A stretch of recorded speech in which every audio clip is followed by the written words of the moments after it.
বন্ধুরা, আজকে আমি এই গাড়িটার চেন ক্লিন করব, সাথে স্প্রকেটটাও খুব ভালোভাবে ক্লিন করব। তো আমি প্রথম স্প্রকেট কভারটা খুলে নিয়েছি, এবার দ্বিতীয় স্প্রকেট কভারটা খুলব। এর ভেতরে অনেক নোংরা জমে থাকে, তো আমি চেনটাকে ডিজেল দিয়ে ভিজিয়ে রেখেছি।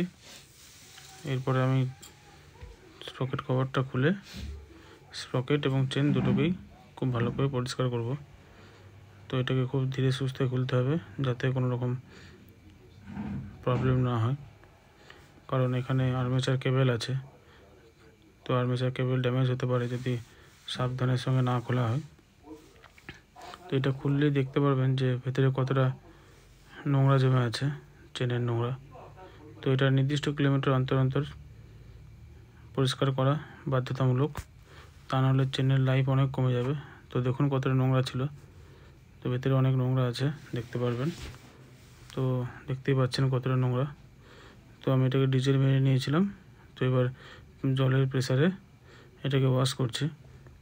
তো ওয়াশ করার পরে দেখতে পারবেন যে কতটা ক্লিন হয়েছে চেন এবং স্প্রকেটটা। তো প্রতিটা সার্ভিসিংয়ে কিন্তু এটা করাবেন, তা নাহলে কিন্তু চেন খুব তাড়াতাড়ি নষ্ট হয়ে যাবে। তো দেখতে পাচ্ছেন যে আগে কী অবস্থায় ছিল আর এখন কীরকম অবস্থায় ফিরে এসেছে। তো প্রত্যেকবার ঠিক এরকমভাবে কিন্তু চেন স্প্রকেট ক্লিন করবেন।